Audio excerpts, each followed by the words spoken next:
Hey guys, what's up? Me, Pagey here once again, and well, it's 2019, the year of the pig. It's also Super Bowl day today, so when this video comes out, but I'm Australian, so I really couldn't care less about it. But in 2019, we have a lot of cool stuff coming out, that including Shazam, that of course being the original and superior Captain Marvel. Avengers Endgame is coming, and we also have a live action, but not really live action, but they are still calling it live action, Lion King movie. That's also on the way. But the thing that we knew that was coming out at some point, it just mattered when, for all of us Arrowverse fans, is of course that of the, the big Crisis on Infinite Earths event, which had been teased since all the way back in episode 1 of season 1 of The Flash. So now we know it's coming out at the end of this year, and it is next season's crossover event, and oh boy, it better live up to the hype. But recently, as I'm sure most of, or at least hopefully some of you would know, all of the DC TV shows on the CW were renewed for new seasons. So Arrow's getting season 8, Flash is getting season 6, Legends and Supergirl are both getting a season 5. And yes, even though at the moment it isn't a part of the Arrowverse, it's just a DC CW show, Black Lightning was renewed for season 3. So all the shows and that potential addition of Black Lightning will be around for the Crisis crossover later on this year.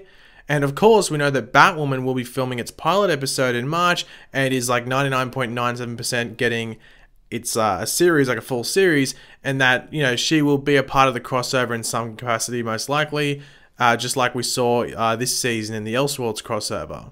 But at the event, which was the TCAs, or the Television People's something, blah, blah, blah, blah, whatever the event was, where they actually announced the renewals of all the DC TV shows for next season, they also discussed the Crisis event crossover and what to expect, and gave us a few little teasers to talk about and discuss. So, of course, that's what we're going to do in this video. So firstly, we will just go over what the president of the CW network, that being Mark Pedowitz, had to say specifically on the scope and size of the Crisis crossover, and hinting that it is going to be, one hell of a task, but this is exactly what he had to say. It will be the biggest and most complicated crossover yet, and that is the intent, to take some big swings.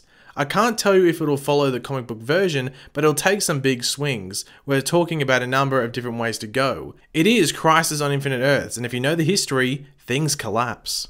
So there are some obvious things here that you would expect from someone talking about the Crisis on Infinite Earths story. The first one being that the event will be the biggest and most complicated crossover yet, which I think 99.69% of us would already, know will be the case.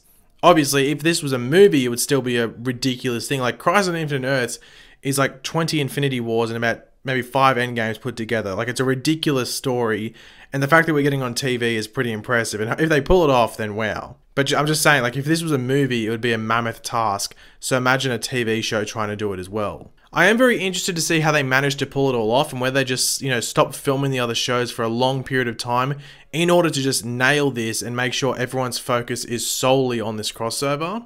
You would notice this season that specifically for Arrow and Flash in episode 10, that the main actors, obviously that being Barry and Oliver, or Stephen Amell and Grant Gustin, weren't on those shows and weren't that relevant in those episodes of their own shows. Like, Barry was locked in a cage for the 80% of the episode, and Oliver just wasn't there for a lot of it. And that's because they were finishing up the crossover, because, the schedules for the shows just crossed over and, overlapped.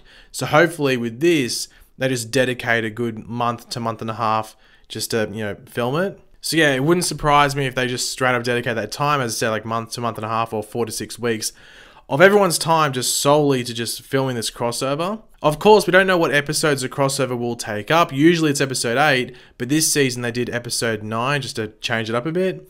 So that is something we will have to wait and find out, I guess. In regards to how many episodes the crossover will be, a lot of people have been talking about this. A lot of people have said, 15 episodes or 12 episodes, 3 weeks of all the shows and stuff like that.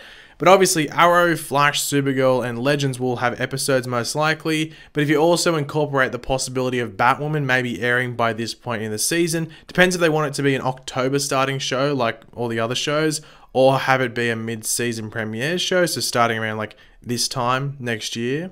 And also, if you bring in Black Lightning, we could have a minimum of 6 episodes for this story, which would be one hell of a crazy week. I think I might need to hook myself up to some sort of medical machine just to keep myself, awake and alive for all of that. That would just be insane. In regards to the comment made by Mark about the intention of the crossover for at least part of it, to take some big swings, that means we're going to see some, I guess you could say, risky stuff. Because by big swings, they essentially mean they're going to be doing some things that could be massive hits or massive misses. And people will either love them or hate them, or at least like and dislike. One of these you would have to think is the potential of like the entire multiverse merging into one Earth, or at least a few Earths merging. And the other major thing in relation to big swings are that of deaths in this crossover. And at these TCA upfront things, Mark did say that it is highly likely that Crisis will result in at least one death, which is like me saying that someone on the show saying We Are the Flash unironically will result in many headaches. Like, it's an obvious statement. Of course, we will be getting at least one death. But honestly, it wouldn't surprise me if we had multiple deaths, but I think we might only have like one or two quote-unquote major deaths. So one or two of the characters we're used to seeing all the time, whether they be like the lead character on the show or one of the supporting characters, and then maybe some side characters from the past in the Arrowverse brought back to this event to help out. So maybe someone like Hawkman or Hawkgirl, or even members of the Legion of Superheroes, or someone like that. Like a past character just brought basically for this crossover, like a Jesse Quick or something like that even. They could just be used to like, I know, tragically, I know Wally West fans won't like this, but if they killed off Kid Flash or something like that, you know what I mean? So characters like that they could bring in and kill them off, but like a major character like your Flash, your Arrow, your Supergirl, even like Vibe, Killer Frost, Diggle, or anything like that. Those type of characters would be considered major, and I'd only expect maybe like one or two of them to die at the most. Now, Mark Pedowitz did go on to say, though, that there may be a remix of its comic book material. So by this chicka remix of the comic book material, this could mean a couple of things. It could mean that the general story is the same in regards to, the antagonist of, Anti-Monitor, and then the end goal. But the middle and all of that is different, just mixed up a bit.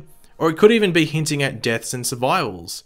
So they could have one character die in the crossover in the exact same way another character died in the comic, even if that same character who died in the comic also exists in the Arrowverse. So the simple and easy example, so you get a picture in your head, could be that they have the Earth 90s Flash sacrifice himself in the same way that Barry Allen does in the comic event. Now, yes, I know the Earth 90s Flash is still called Barry Allen, but you know what I mean. Or they could have Superman sacrifice himself for Supergirl rather than the comic moment where Supergirl sacrifices herself for Superman. So just, mixing and changing little things here and there when relevant. But as I said, that could fold into the whole like big hits and big misses, with these big swings. People might like them, or people might, dislike them, or love them and hate them. It's a bit of a risk. But the last thing that was brought up in regards to the Arrowverse was the future of CW/DC TV. So Mark spoke about the new generation of heroes in the Arrowverse, and that CW had no plans to stop making DC related content and would like to continue the hot streak that they have. Now, for those that don't know, out of I think it's the top 5 shows on the CW, 3 of them are DC shows. With Arrow and Flash actually coming in first and second, and I think Legends is only just behind the top 5, like it might be number 6 or number 7. The DC shows bring in a lot of money for the network, so of course they wouldn't be thinking of even like getting rid of them anytime soon. But speaking of this future, there was one character that was hinted at having a future on another show, their own show, even though most of us thought that this character would be like a one-season wonder and then go away, and that character is actually Nora Allen. So since this hint, I have seen many people theorize what show they would want for her, or want her on, might I say. Obviously, you get the stands on Twitter and stuff wanting a Tornado Twins show and stuff like that. But I think the obvious answer, and a show that is just different and is the only one that I think would work, and that just isn't a Flash show. Because if they did Tornado Twins, it'd just be Flash, but set 30 years in the future. It'd be the same stuff. So the one show I could see them doing that would actually work and could incorporate Nora and maybe have her as the lead character is a Legion of Superheroes show. They have set up, part of the Legion of Superheroes on Supergirl. They have teased Nora being a part of the Legion of Superheroes as XS when I think Gideon says it. So why not go ahead with it and just do it? Especially if following the Crisis on Infinite Earths or, the possible merger, then Nora would be on the same Earth now as the Legion that we saw on Supergirl last season. Give her a Legion ring, and off she goes. I personally think that is the easy and just best option, but if you have any, better or just other suggestions, let me know in the comments. But thanks for watching, guys. Hopefully you enjoyed the video. If you did, it'd be awesome if you could drop a like on it to show support. Let me know in the comment section down below your various opinions on what we went over in this video. What show would you want in the future that we don't have at the moment? So is there like a show that they could maybe use existing characters on? Maybe like a Young Justice, if anyone wants that. Could they do a Young Justice show on CW? And it be a part of the Arrowverse? Let me know any suggestions you have there. And I guess let me know 5 characters. We'll say 5 characters. You don't have to not write 5, but don't write more than 5. Let me know 5 characters you think could die in the Crisis on Infinite Earths crossover down there in the comment section down below. And of course, if you are new to the channel, guys, it'd be awesome if you could subscribe. And I'll catch you guys later. Goodbye.